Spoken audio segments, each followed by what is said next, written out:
작은 소 참진드기가 이제 살인진드기를 갖고 있는데, 일반인이 보면은 다 진드기가 거기에서 우리가 이제 뭐 학자들이라고 해도 이 바이러스를 갖고 있는 거랑 안 가진 거를 구별을 못 합니다. 그래서 진드기에는 안 물리는 게 좋고, 산에 들어갈 때 긴팔 입는 게 좋습니다. 살인진드기에 의한 이 증상을 중증 열성 혈소판 감소증이라고 그러지 않습니까? 결론적으로 열이 나고 혈소판이 감소한다는 게 이제 특징이고요. 치사율은 18% 정도 되는 걸로 알고 있습니다. 작은 소 참진드기 중에서 살인진드기를 갖고 있는 거는 진짜 비율이 얼마 안 돼요. 그러니까 진드기에 물렸다고 나 이제 죽나? 뭐 이렇게 생각하지 마시고, 진드기에 물리면 본인이 스스로 제거하는 그런 사람들이 있어요. 근데 진드기라는 게 이 머리를 갖다 딱 집어넣거든요. 그래서 이걸 손으로 그냥 대충 빼내면 머리는 남게 돼요. 그 머리가 남아서 독이 있을 수도 있겠지만 뭐 그렇지 않더라도 알레르기 증상이 일어날 수 있으니까 병원 가서 빼는 게 제일 좋습니다.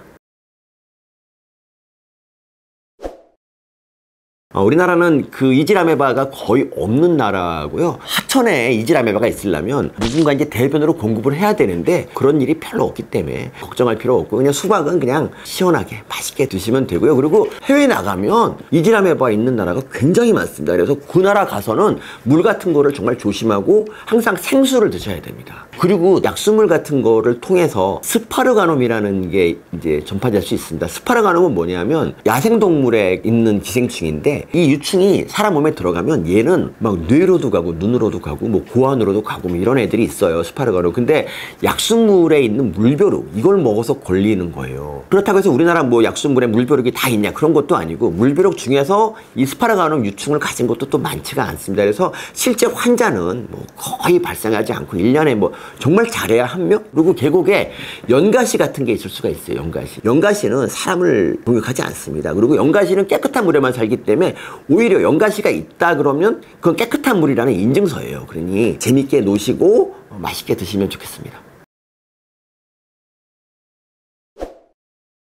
한국의 해역에 전통적으로 분포하는 해파리는 사실 독성이 크진 않습니다. 그런 해파리들은 원통형의 머리를 가지고 있고, 그 머리에 많은 촉소가 달려있고 포자라고 해서 독을 주입할 수 있는 작은 기관이 달린 구조로 구성이 되어 있습니다. 이런 해파리의 포자에 노출이 되면 그 포자가 피부에 박히게 되는데요. 함부로 맨손으로 제거하면 오히려 포자가 터질 수도 있습니다. 수돗물로 씻어내게 되면 삼투압의 차이 때문에 오히려 포자가 터져가지고 독이 더 빨리 번질 수가 있거든요. 그래서 바닷물로 충분히 씻어내고, 그래도 제거되지 않는 포자의 경우에는 신용카드를 이용해서 긁어내면 쉽게 제거할 수 있습니다. 그리고 사실 일반적인 해파리에는 노출이 되어도 고통스러운 경험이 될 수는 있지만 생명이 위험한 경우는 드뭅니다. 하지만 최근 한국 해역에 상자 해파리라고 하는 치명적인 해파리 종류가 나타나게 되는데요. 상자 해파리는 문자 그대로 사각형, 상자 모양의 머리를 가지고 있고, 이런 상자 해파리의 포자에 있는 독은 굉장히 강해서 심하게 노출되면 사람이 사망할 수도 있고 통증도 아주 더 심합니다. 그리고 이런 상자 해파리의 포자는 물리적으로는 제거할 수가 없습니다. 바닷물로 씻어내거나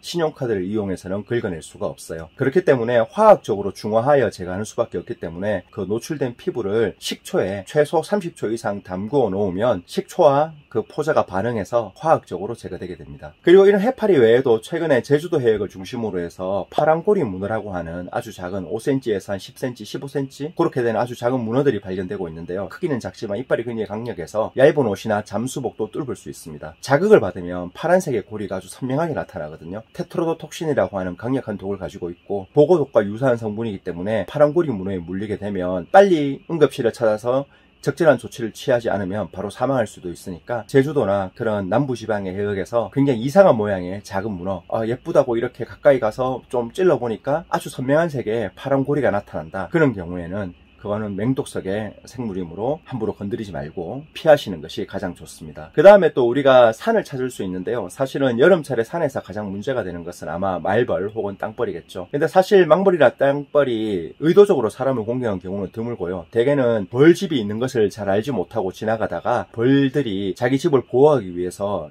나오는 경우가 많거든요. 말벌에 물리게 되면 여러분이 현장에서 딱히 할 수 있는 응급처치는 별로 없고 빨리 119를 부르시는 게 가장 낫습니다. 그리고 가장 중요한 것은 말벌이나 그런 땅벌에 둥지 근처에 가지 않는 것이 좋고, 낡은 나무, 방치된 무덤, 풀섭 이런 곳은 함부로 가지 말고 잘 지켜보고 난 뒤에 가시는 것이 가장 좋은 방법이라고 생각합니다.